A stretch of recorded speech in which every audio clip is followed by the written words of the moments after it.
Chapter 4. Greetings again, my friends, and to all my brothers and sisters on the Earth plane.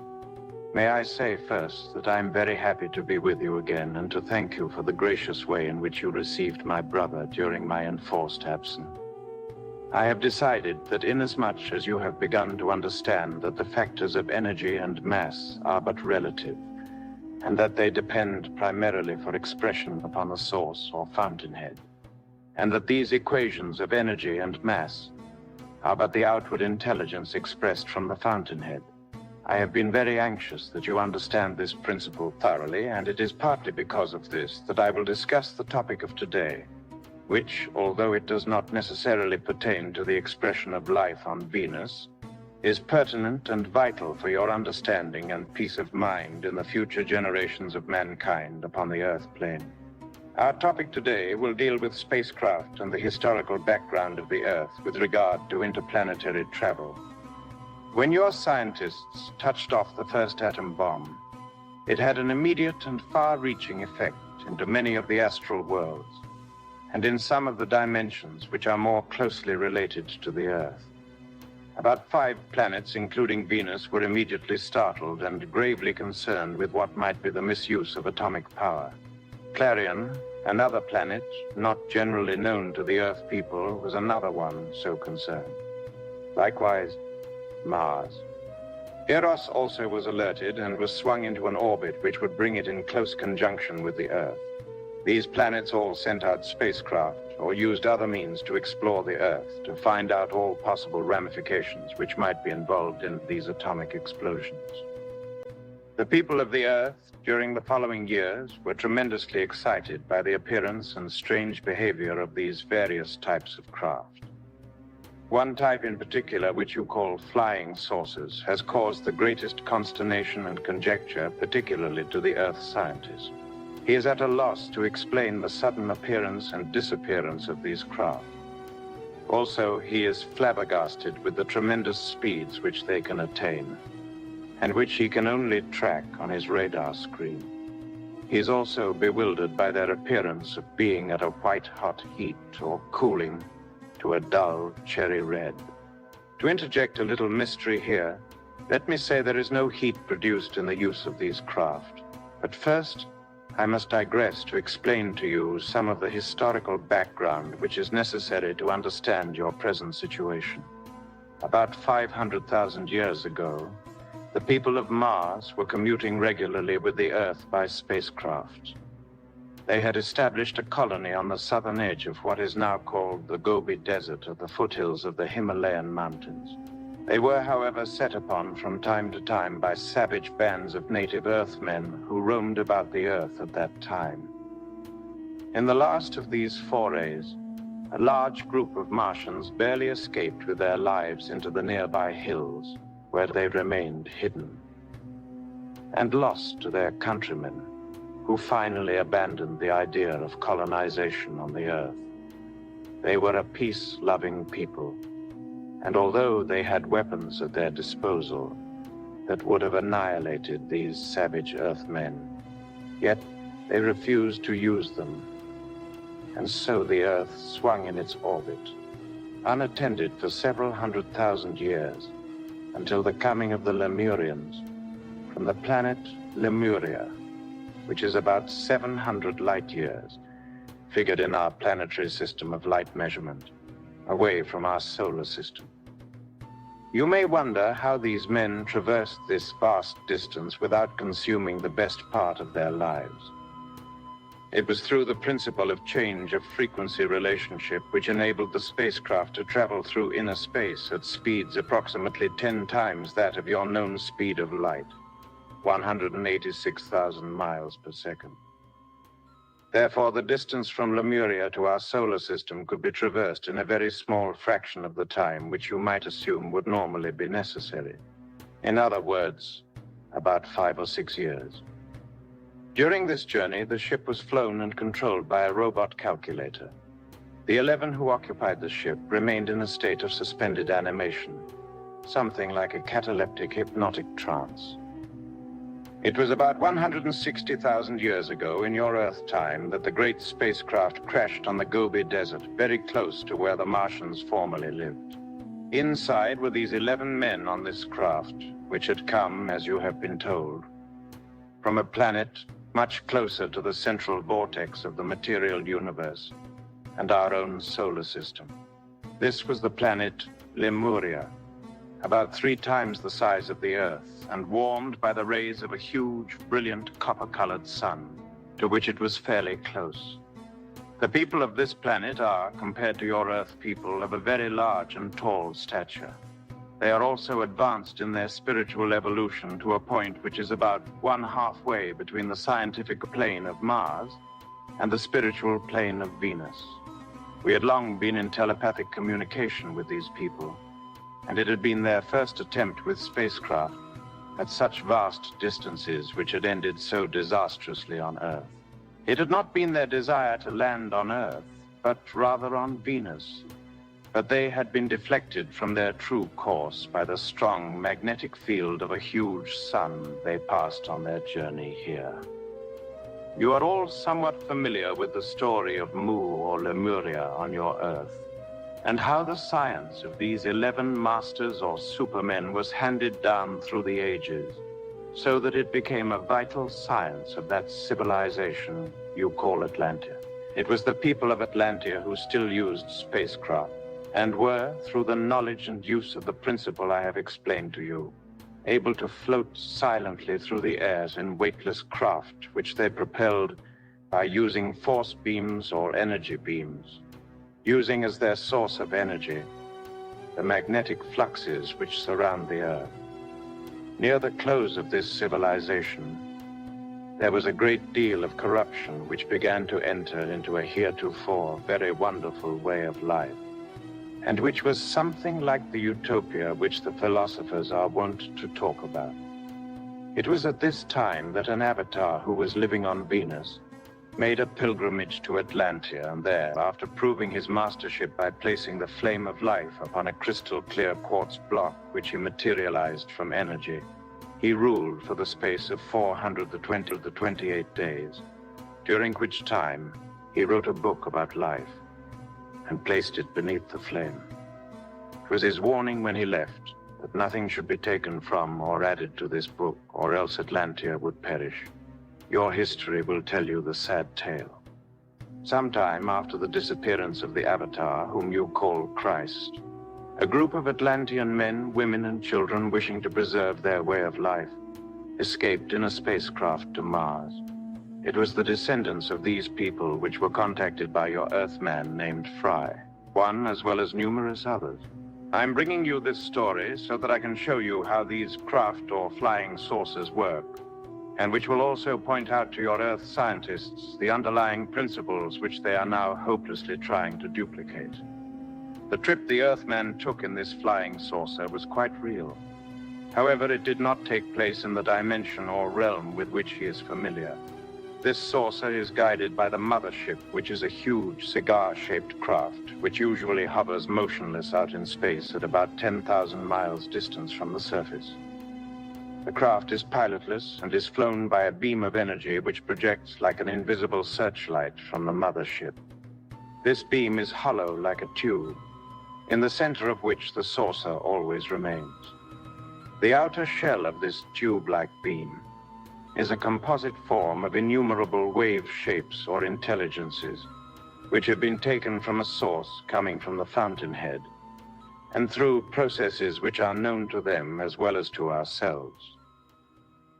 These energies are so directed that they can change the relationship of the atomic structures which compose the metals of the ship, and thus render it weightless, as it does not now, in this condition, reside in the spectra of atomic frequencies which are subject to the gravitational pull of the planet Earth. This gravitational field, by the way, is merely a highly charged field of force, which has as its origin a condition caused by friction between the outer shell of the Earth and the inner molten core. Now, as I have told you, contrary to general belief, there is no heat involved in the glowing appearance of a flying saucer. This is caused simply by reflection and refraction, similar to that principle which causes a rainbow. In other words, as the basic frequency relationships of the atoms composing the metals are changed, these atoms will, in assuming their place in molecular structures, reproduce such reflection or refraction from various light sources, such as sunlight, daylight, or moonlight. The sudden stopping and starting of these strange craft is now likewise more easily understood. If you have watched the pencil-like beam of a searchlight piercing the sky at night, you will see its extreme tip move at a tremendous rate of speed across the sky. And yet, if you're standing by the searchlight, you would see that it moves very slowly and but a few inches at a time. This is exactly how these sources are operated. They are flown up and down, over and around, and in any direction the operator chooses by simply moving the searchlight beam projector. As I have explained, this beam is a hollow tube of energy, and by the simple law of adhesive energy, the saucer could not get out of this beam.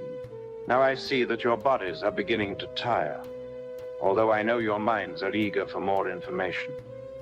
On my next visit, I will give information which is more pertinent to life on Venus. I have brought you the topic of discussion today for several obvious reasons. Inasmuch as all of the underlying principles, as well as the motivating factors, are all interwoven, they are of concern to all races or groups of people who are in a more advanced state of evolution than the Earth peoples. I might add one thing more before I leave, as I have heard you question the validity of flying saucer contacts or of other such similar appearances of spacecraft to seemingly obscure people. These are primarily somewhat in the nature of testings or psychological experiments, and have been meant in a mild way to shock the Earth people from their ruts of materialistic complacency. You are right about one thing, however.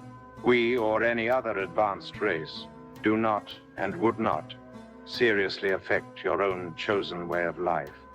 It is the infinite wisdom of the God who created you in your finite way that you must find your way back to the fountainhead by developing your own spiritual evolution.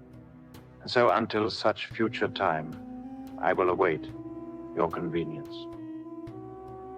Brother Mal Var. Chapter 5. Judging by the thoughts which are received by me from you, you are quite anxious that we shall begin our exploration directly on the planet Venus. This I will be most happy to do, as I believe that by now your minds have been sufficiently freed from the bondage of the limited Earth-life concepts around you. I do not wish to be misconstrued in my attitude regarding your Earth planet. It is a wondrously conceived and properly constituted place of life for people in your particular phase of development, and while your history reveals that there have been some good cycles and some not so good, yet withal it can be said that you are admirably situated in a world which was conceived as a battleground and testing place between your emotions and carnal desires, and as an actual starting place in your spiritual evolution. Of course, I am making an exception of the many great old souls who have reincarnated from time to time into your way of life, and by the substance and strength of their wisdom have acted as a leavening agent, which was a vital and necessary factor in maintaining the continuity of life in the lower orders of development in which they were working. Perhaps at some later time, I will give you some more pertinent facts which will relate to the future history of your planet. For not only is your past history well known to us here on Venus, but your future has also been written. In going to the planet Venus, I will ask one thing of you, that you must remember that while you may see some things which may in some way remind you of your more familiar planet, yet as I have explained, there is nothing similar or comparable to what you call weight or mass. And while all things on Venus do have weight and solidity, but only to those who have evolved into this plane and are properly constituted, so that the elemental substructure of their minds and bodies are in close relationship with the elements around them, which is, of course, exactly the same relationship which your minds and bodies bear toward the elemental structures of the Earth plane. The difference being, if you will pardon my being repetitious, in the relationship of that hackneyed word dimension. I do not like this word as it has a confining sound and relates to such limitations as measurements, or is suggestive of limited confined spaces. However, I must speak in your language and in such a way as you will best understand me. Now that we are on common ground, we shall approach the planet Venus and begin what I hope will be a profitable as well as enlightening venture, as has been done many times before. We will use as our vehicle our astral body, and with our mind firmly ensconced within its comforting closeness, we will see what happens.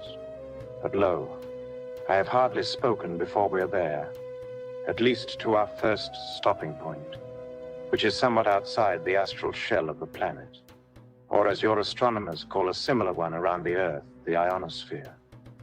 This astral shell around Venus differs somewhat from that of the Earth planet. However, such differences are not so important as to warrant a further discussion.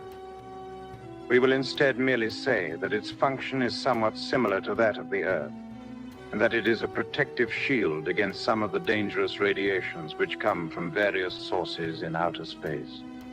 Your astronomers, in looking at this planet, see only vague masses of cloud-like substances which seem at all times to be a complete envelope. Actually, no Earthman has seen the surface of the planet through a telescope or with any other device he may use in conjunction with these optical instruments.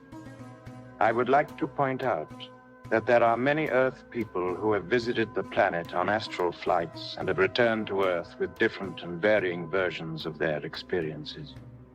This is very easily explained as they see everything in direct proportion to their particular stage of spiritual evolution. Many people could take a trip around the Earth, and while they may all see the same sights, no two people can describe these things in the same way, nor do they see them in the same way.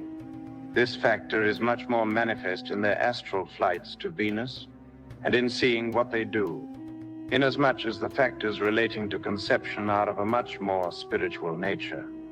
Their thought patterns and philosophies in their earth life have preconditioned them so that they mentally select, as it were, such facets of perception as are compatible to these thought patterns. However, I believe that through the channel of your mind, we here on the planet Venus can express and describe to the Earth people a somewhat broader and more scientifically factual concept of what we actually have here. There are unfortunately very few clear channels, and even much that has been given has been wasted on the desert sands of the minds of the average Earthman. It was hinted previously regarding the appearance of Venus that as it appeared to be cloaked in cloudy masses, the Earth astronomers naturally drew the conclusion that Venus was a wet or watery place, and that any life on this planet would therefore have to be aqueous in nature. This is only partially true.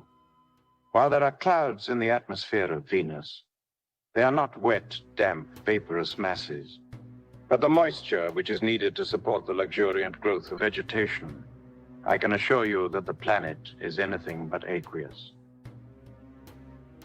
In explaining the vaporous cloud mass appearance, let us refer back to our original concept, and that is the relationship of elemental substances. They are due to the difference in relationship of atomic structures which compose the planet's atmosphere, and the difference of frequency vibration rates. This, of course, therefore, makes these structures invisible to the Earthman in what he conceives to be around the planet. He has simply jumped to the wrong conclusion that because he may see this envelope as a cloudy mass, that he may be able to obtain some refractory analysis. This may lead him further astray in his diagnosis, for he has seen nothing more than that which is contained in our extra heavy, thick ionosphere, and the very deep atmospheric envelope, which of course surrounds the entire planet. Venus has no axis inclination as has your Earth. Therefore, there are no seasonal changes. It is roughly 1/3 larger than the Earth and is also much closer to the Sun. I will not give you the figures on our Venusian measurements, as we have small use for such things, but if you wish to satisfy your curiosity, any of your encyclopedias will give you this information. We here on Venus have an entirely different concept of time and space, and such concepts as are used by the Earth astronomers are somewhat reminiscent of the days when we, as children on a similar planet, played with mud pies. Getting down farther into the atmosphere of our planet, we will begin to see many strange, at least to your eyes, and wonderful sights. The surface of this planet encompasses many and highly diversified geological formations. There are many vast mountain ranges, great lakes, rivers, and oceans. You may think at first that this reminds you of your own planet, yet there are many differences. The air itself does not seem to be as heavy, but it gives you a wonderful feeling of exhilaration. This is due partly to the fact that Venus has a much more highly charged magnetic field. This, in combination with other factors, creates a gas something similar to ozone, which you may remember having smelled after a thunderstorm. There are other differences which relate to weather conditions, and the lack of your more familiar seasonal changes due to the difference in the intensity of the magnetic structure of the atmosphere and the ionosphere. All such weather factors are much less violent than on your Earth. Also, we must remember that all elemental structures surrounding this planet are much closer in their linkage or relationship to the fountainhead, and, shall we say, more intelligent and less obstreperous. There are none of the cold winters or snowy regions on this planet. Neither are there the vast arid desert regions or the steaming hot jungles.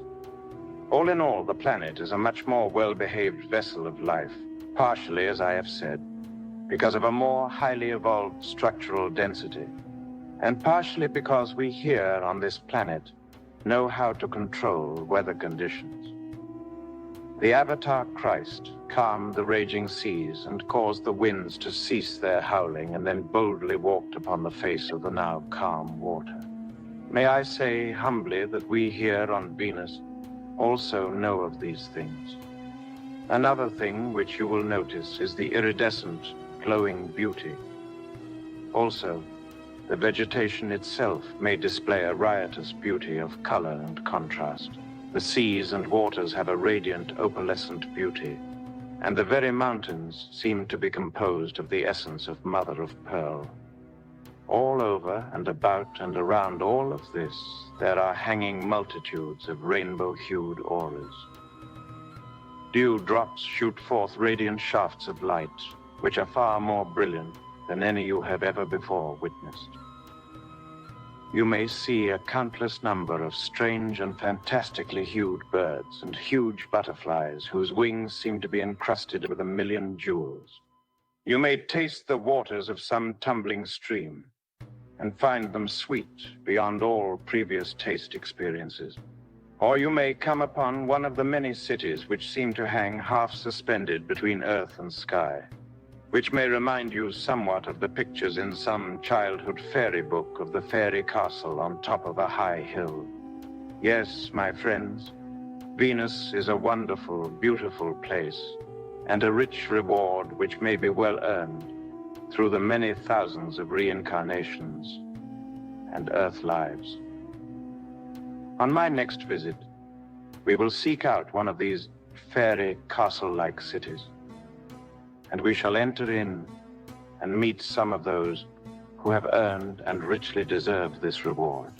And yet, even as it must always be so, our respective planes of life are so widely separated that we must return to our respective positions. But we will meet again soon. Brother Mal Var. Chapter 6. Although only a few hours have passed since my last visit, conditions are so propitious that it was deemed advantageous that I again make contact. I hope that you will pardon my intrusion in your daily Earth life routine. So we will resume our little trip where it was left off the previous evening. Now we are again back on the surface of Venus. and we find ourselves standing in a beautiful forest glade. And although it is quite familiar to me, I see in your mind that you are almost overwhelmed with the beauty. For the benefit of your Earth brothers, let us sit down upon this grassy bank beside a pool, so that I may not only explain more fully these things about you, but that I may also clear up some of the salient points which I see are not quite transparent. As you look about you, you see many tall trees which stretch hundreds of feet into the air, and the overhanging branches seem to reach out and form a canopy which delicately laces the radiant solar energy that comes from the great golden orb which shines above. And while it is the same sun which shines on your Earth, it has here quite a different appearance, not being small and white and extremely brilliant, but being large and of a soft golden yellow color which can be easily looked into. As you have been told, the sun is not as commonly supposed, a mass of disintegrating atomic energy which is dissipating itself as white-hot heat, but is instead a radiant energy projector which converts energy and reflects its light and other associated energy fluxes into what you term your three-dimensional world. This energy source is, of course, the fountainhead. Due to the difference in atomic constituents and frequency vibration in the atmosphere and astral shell of Venus, the sun is therefore able to transmit or reflect a somewhat different frequency spectra upon Venus, lower orders of the more actinic rays being properly filtered out, as these rays are merely byproducts in frequency transmission from the radiant source or sun. I see that you are looking about you and gazing with wonder and awe at the display of the many strange and different species of plant, bird, and insect life. Over there is an orchid-like plant which thrives on air, and you see it has a blossom so large you could easily lie down in it. Floating upon the surface of the lake, you see another aqueous plant growing before you, exactly similar to the one you call the lotus, which was brought to your Earth by one of your holy men who had made an astral flight to this planet and had actually lived here at one time. However, it is impossible at this time to describe all of these many and wonderful flowers and trees, and the busy insect and bird life which lives and flourishes among them. Let it be said, however, and you'll agree with me on looking about you, that it exceeds beyond the wildest reach of the imagination what an Earthman might be capable of envisioning. Many Earth people have, in moments of psychic transmission or experience, caught a glimpse of this fairyland you see about you, and thought they were in heaven.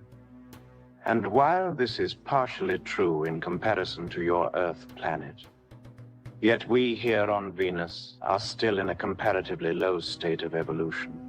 And we are now able to see that stretching far ahead of us, there are countless and innumerable realms or planes which far exceed our Venusian planet, not only in beauty, but in a spiritual way of life, in which the people of those places live. As I have told you previously, some of the more spiritually advanced peoples of the Earth have had contacts or flights to Venus, several of whom are living in your day and age. However, they have all returned with different and diverse reports as to what they have seen on this planet. As I have said, this is of course due to the extent of their spiritual perception. You may liken the planet Venus in certain ways to your Earth world. As you know, there are countless expressions and ways of life upon your planet. There are the savages in the jungle, as you call them, and there are the Orientals, and there are numerous separations which you call nations, each maintaining a distinct and separate way of life, which is characterized by differences of clothing, speech, forms of government, and so on. In all your previous accounts of the planet Venus, you may have been given the impression that there was only one race or kind of people living here. This is entirely erroneous. There are many kinds of people living on this planet. The difference being, however, in the stage of their spiritual evolution or position in the spectra of frequency vibration into which they have automatically gravitated. It is somewhat like the keys upon the piano are divided into groups and octaves. Your Earthman divides these frequency vibrations into relative planes of consciousness as physical appurtenance. It is different on Venus, inasmuch as the physical does not exist in your generally conceived idea of material or physical. Therefore, such divisions as planes or strata reside in a spiritual concept. When a discarnate entity evolves through time onto the planet Venus, he usually finds himself in one of the lower states of consciousness. He will therefore, through time, as you call time, or cycles, incarnate or evolve to this planet. And if he is advancing properly, he will each time rematerialize into a higher state of consciousness. On your Earth planet, the divisions of life are very strongly marked in the physical or material sense. The black man born and raised in the jungle would not feel at home living among your modern skyscrapers. Therefore, there are mental as well as geographical separations. On Venus, this is somewhat different. We might liken them to the differences or levels in one of your skyscrapers. And while all of the people here remain in harmonious relationship with each other, as they are vitally interested in each other's welfare, they of course know as individuals their proper place in the scale of their evolution on this planet. Because you have not yet been completely separated from your physical body and have therefore not advanced in your perceptions, you will have to remain content and satisfied with seeing the dimension or plane upon which I, in my plane, and those who are like me, are living. So, to avoid confusion, you will not be permitted to see the lower realms of consciousness which exist on this planet. Let it be said, however, that the terminology of lower and higher is used only because your vocabulary is so limited and does not include the proper phraseology which would clarify the meaning. Even the very lowest form of man upon our planet could be considered as similar to an adept or guru, as you call them on your Earth planet. He has already begun to learn to break away from the more bestial way of life, such as is found on the lower Earth planes. You people of the Earth spend all but a very few hours of each day in catering to the needs of your body. You must feed it, sleep it, bathe it, and otherwise pamper it. And yet you must otherwise use it or misuse it in gaining more and more of the things to pamper it with. You have become so steeped in the fears which are induced by pain and insecurities that you have incarcerated numbers of your kind, because they have become so weak in mental and physical ways that they have broken down in your treadmill-like existence. And while so incarcerated, they are treated even more like animals, and guards with whips and guns are placed over them, and they are chained or beaten, or perhaps shocked into insensibility.